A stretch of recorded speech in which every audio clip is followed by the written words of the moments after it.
Have you ever had that moment where you ask a child to do something like really basic, Yeah. like put on their shoes or pick up their toys, and they just hit you with this like wall of Oh, resistance, yeah. maybe even a straight up no, Absolutely. and you're just left there thinking, what is going It's on? so That's frustrating. so frustrating, It right? is. It really is. You just want them to cooperate. Yeah, and it's like the most reasonable request. Exactly. And they're digging in their heels. Totally. And that brings us to today's deep dive. Okay. We're going to be talking about something called counterwill.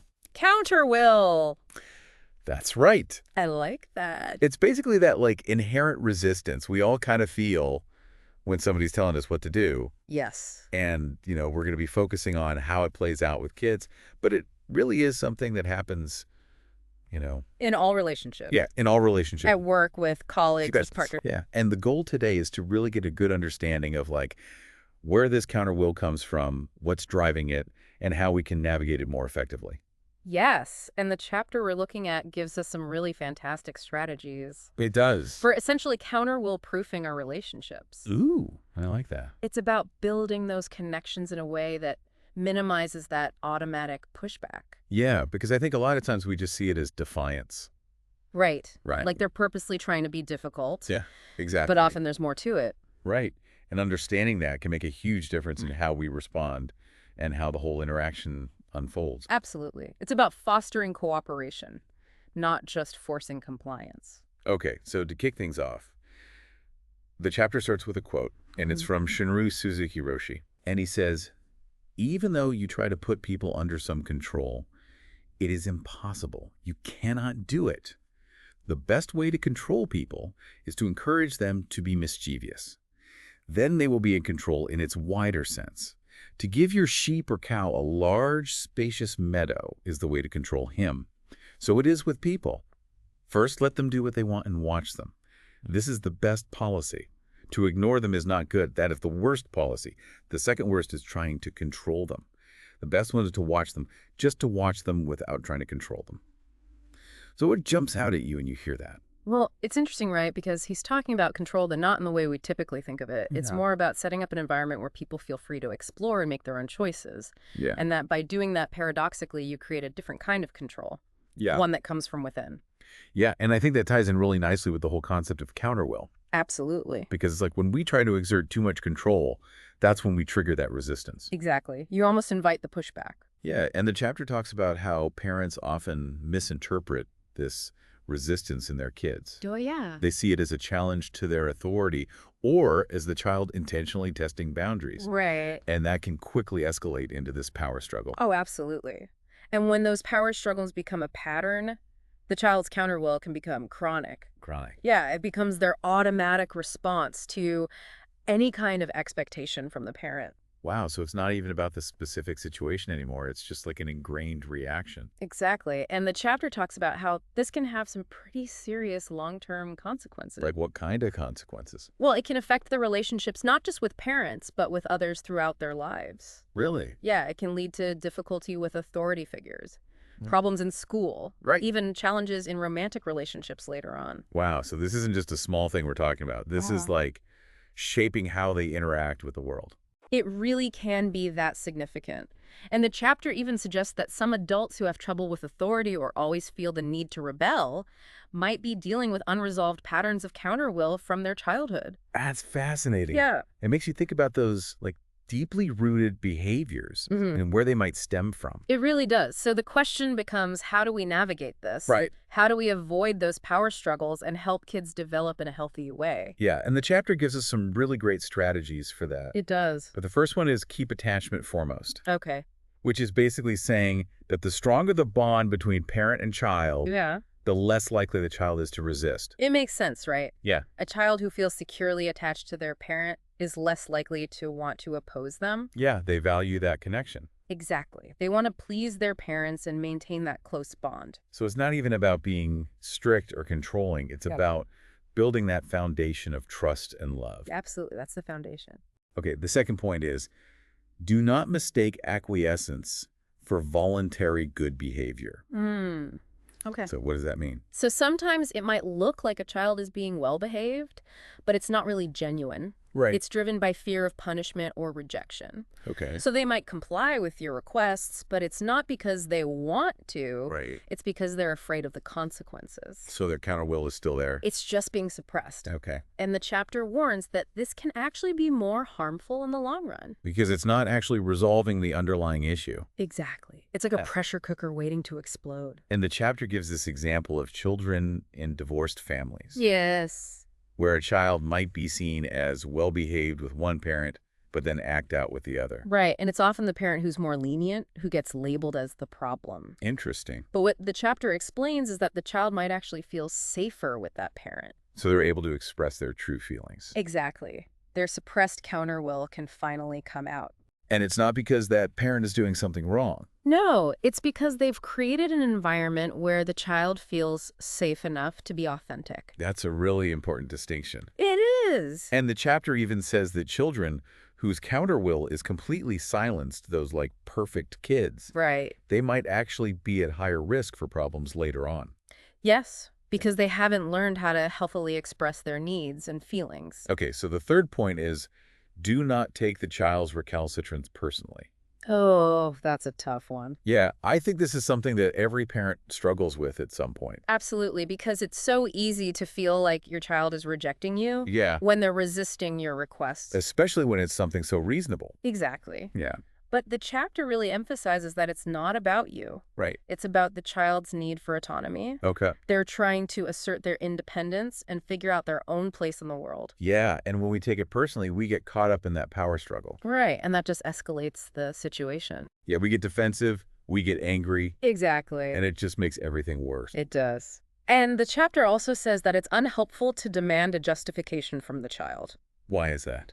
Because often they don't even fully understand why they're resisting. Right. It's just a feeling they're having. Yeah, And when we push them to explain themselves, it just puts them on the spot right. and makes them feel even more defensive. So it's better to just acknowledge their feelings Yes. without necessarily giving in to their demands. Exactly. It's about validating their experience while still holding the boundary. Okay, so the next point is make room for some resistance in the relationship. Okay. What does that mean?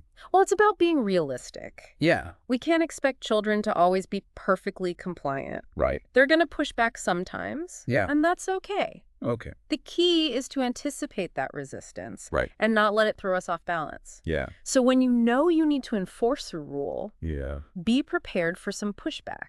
Don't get surprised or angry. Right. Just stay calm and focused on what needs to happen.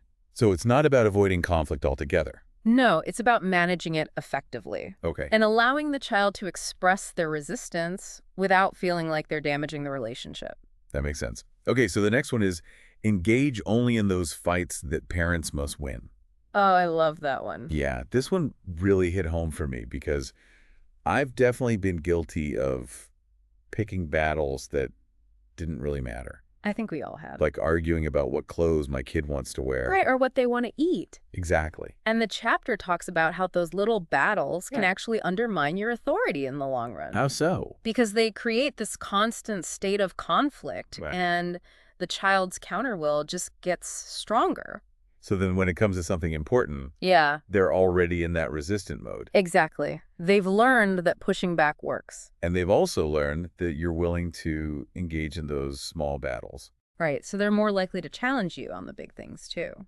So it's about being really selective about what we choose to enforce. Absolutely. Save your energy for the things that truly matter. Okay. The next strategy is encouraging verbal expression. Okay. So instead of trying to suppress the child's resistance, Right. we want to help them express it in words. Yes, because when they can articulate their feelings, Yeah. they're less likely to act out. Right. The chapter gives an example of a child using rude language Oh, yeah. when they're told to do something. Yeah. And the wise parent in the situation doesn't just punish the language. Right. They also acknowledge the feeling behind it. Okay. So they might say something like, I understand that you don't want to clean your room right now, but it's not okay to talk to me like that. So you're validating their feeling, Yes, but also setting a boundary for how they express it. and that helps them connect those feelings with words, Exactly. which can be so powerful. It is. And there's a great quote from Gordon Neufeld in this section. What's the quote?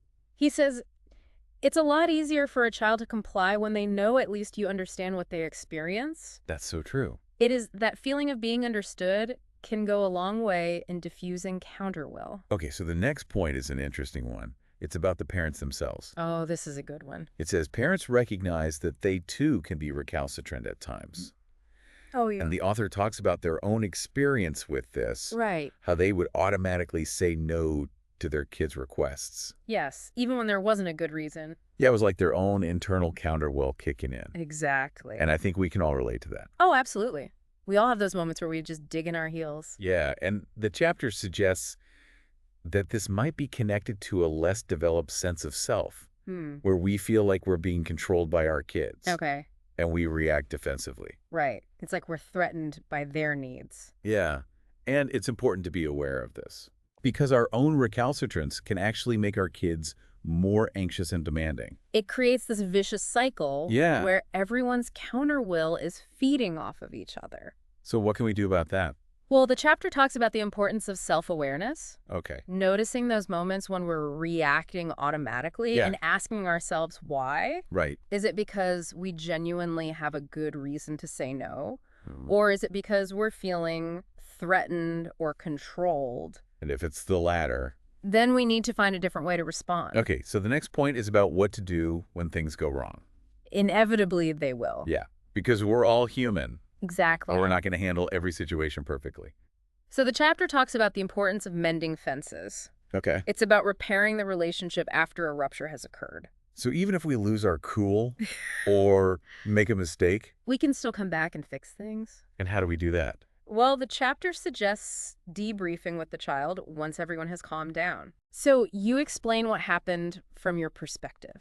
Yeah. You try to understand their feelings. Right. You acknowledge your own mistakes. Okay. And you reassure them that you still love them. So it's about taking responsibility. Yes, and showing them that your relationship can withstand these challenges. The chapter gives an example of a specific tactic Yeah. where the parent promises that any punishment given in anger Right. will not be carried out. I like that. Yeah, it shows the child that you're recognizing that you weren't in control of your emotions I guess exactly. and that you're willing to make amends. And Gordon Neufeld talks about the importance of this too. What does he say?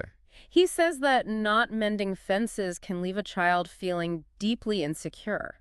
Real? Yeah, they might start to fear that their negative responses could damage the relationship. Wow, so it's not just about the immediate situation? No, it's about the long-term impact on their sense of security. Okay, the final point in the chapter is encourage self-discipline instead of controlling the child. This is so important.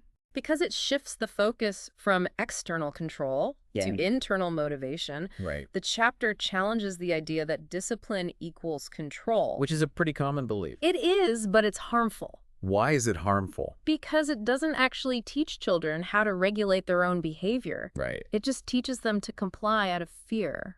And what's the alternative? The alternative is to focus on fostering self-discipline, Okay. which means helping children develop their own internal compass. So they can make good choices even when we're not there to tell them what to do. Exactly. And the chapter points out that by the time control becomes a major issue, Yeah. the relationship is often already damaged. Right. And counterwill is deeply entrenched. So it's about preventing that from happening in the first place. Yes, by focusing on connection and building that secure attachment. And the chapter concludes by saying that the ultimate resolution to counterwill Right. comes from the child developing a strong sense of self, Yes. where they can accept guidance without feeling control. Exactly. And they can also stand up for themselves when necessary. It's about finding that balance Right. between independence and connection.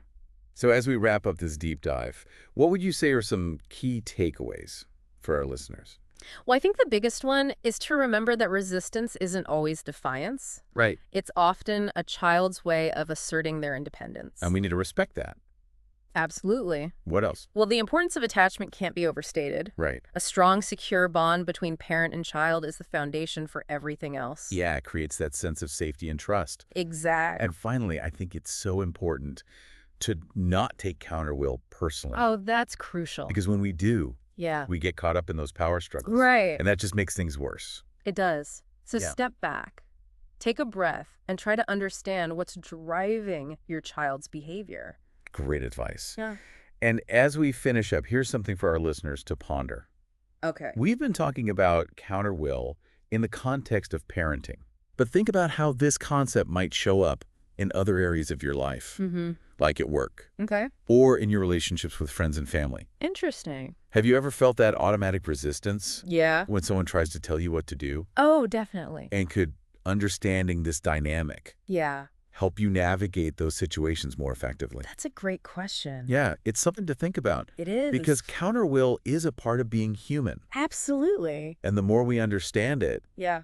the better we can manage it. In all our relationships. Exactly. Yeah. So thanks for joining us for this deep dive into counterwill. It's been great. And we hope you'll keep exploring these ideas Yes. and see how they can help you create more harmonious connections. In all areas of your life. That's right. Thanks for having me. Thanks for being here.